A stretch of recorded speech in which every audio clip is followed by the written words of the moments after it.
Hei kamu yang di depan layar, pernah dengar OJK? Iya, OJK, Otoritas Jasa Keuangan. Kedengaran asing ya? Untuk itu, kami dari kelompok 1 akan perkenalkan OJK atau Otoritas Jasa Keuangan pada kalian. Sebelum itu, mari kenalan dulu sama orang-orang di balik video ini alias anggota dari kelompok 1.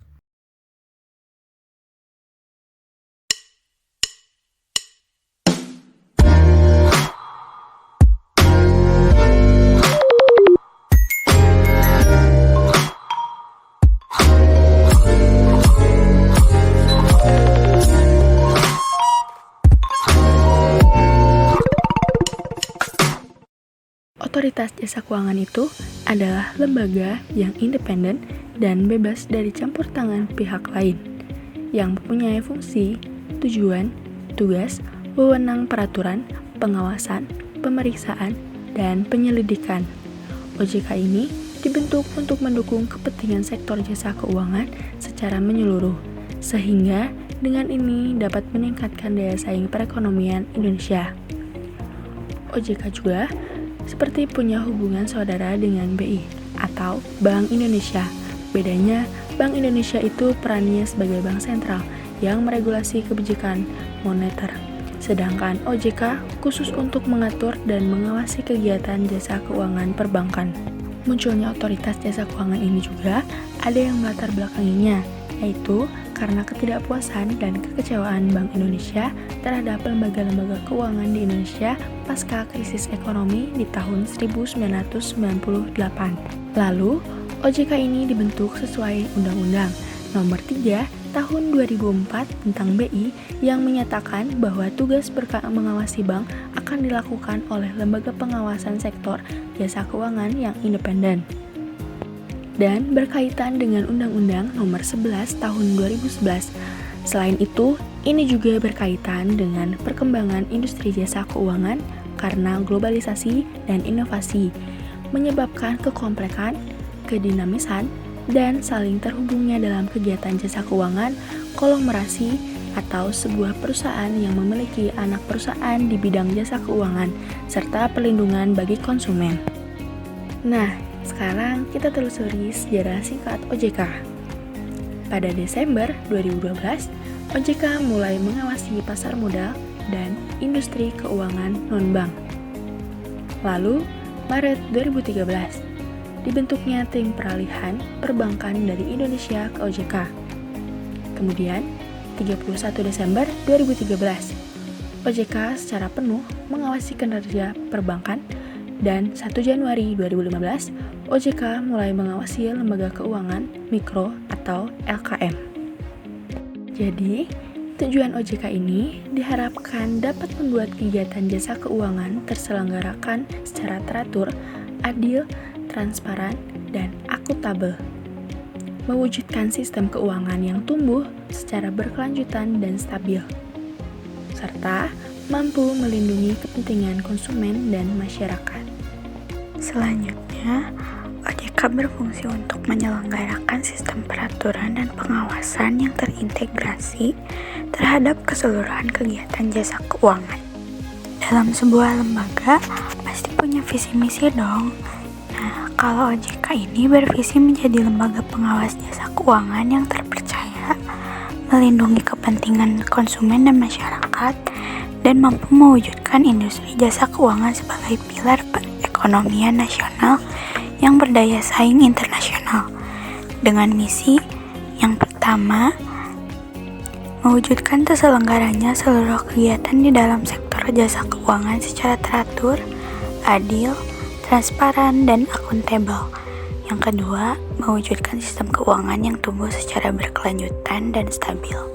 Dan yang ketiga, melindungi kepentingan konsumen dan masyarakat. Prinsip tata kelola OJK ini meliputi yang pertama, transparansi, yaitu membuka diri terhadap pemangku kepentingan untuk memperoleh informasi yang benar, jujur, dan tidak diskriminatif, serta memperhatikan hak asasi sesuai ketetapan perundang-undangan, dengan termasuk adalah prinsip demokrasi, lalu akuntabilitas, kejelasan tugas, fungsi, wewenang, dan tanggung jawab untuk pengelolaan yang efektif. Selanjutnya, pertanggungjawaban. Artinya pengelolaan otoritas jasa keuangan sesuai dengan perundang-undangan, termasuk prinsip budaya hukum. Kemudian independensi, independen dalam pengambilan keputusan dan pelaksanaan fungsi, tugas, wewenang, dengan tetap sesuai peraturan perundang-undangan. Dan kewajaran juga kesetaraan di dalam memenuhi hak-hak dan perlakuan terhadap stakeholders.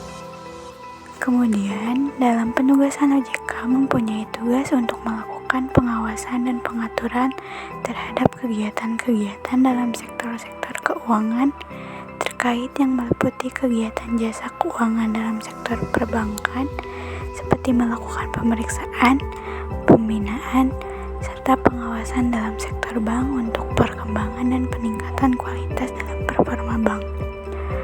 Lalu kegiatan jasa keuangan dalam sektor non-bank atau IKNB seperti asuransi, dana pensiun, dan lainnya berperan untuk menjalankan kebijakan IKNB yang berlaku. Lalu melakukan evaluasi perumusan norma serta prosedur dalam sektor IKNB. Dan ada kebijakan yang perlu dijalankan OJK dalam IKNB. Dan terakhir, kegiatan jasa keuangan dalam sektor pasar modal dan investasi dengan menjalankan seluruh manajemen di saat krisis. OJK juga melakukan perumusan dan penetapan prinsip pada transaksi dan pengelolaan. Otoritas jasa keuangan akan melakukan wewenang terhadap pertama, pengaturan dan pengawasan mengenai kelembagaan bank. Ini meliputi perizinan pendirian bank, pembukaan kantor bank, anggaran dasar, rencana kerja, kepemilikan, kepengurusan dan sumber daya manusia, merger, konsolidasi dan akuisisi bank, dan pencabutan izin usaha bank. Lalu berkaitan juga pada kegiatan usaha bank, yaitu sumber dana, penyediaan dana, produk hibridasi, dan aktivitas di bidang jasa. Yang kedua, pengaturan dan pengawasan mengenai kesehatan bank yang meliputi likuiditas, rentabilitas, solvabilitas, kualitas aset, rasio kecukupan, modal minimum, batas maksimum pemberian kredit, rasio peminjaman terhadap simpanan, dan cadangan bank. Dan berkaitan juga dengan laporan bank terkait dengan kesehatan dan kinerja bank, sistem informasi debitur, serta terakhir pengujian kredit atau credit testing standar akuntansi bank. Kemudian yang ketiga adalah pengaturan dan pengawasan mengenai aspek kehati-hatian bank dengan meliputi manajemen resiko, tata kelola bank, prinsip mengenal nasabah dan anti pencucian uang, dan pencegahan pembiayaan terorisme juga kejahatan perbankan. Selanjutnya yang keempat atau yang terakhir adalah pemeriksaan bank. Dan dalam hal ini, otoritas jasa keuangan mempunyai dua strategi dalam pengawasannya, yaitu satu, offsite supervision, pengawasan tidak langsung dengan melakukan tindakan pengawasan dan analisis yang dilakukan berdasarkan laporan berkala.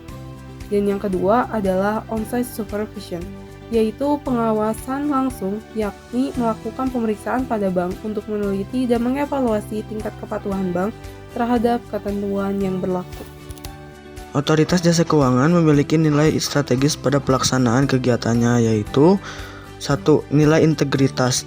Nilai yang bermaksud bertindak secara konsisten, adil, serta objektif sesuai kode etik kebijakan organisasi dengan menjunjung tinggi nilai komitmen dan kejujuran.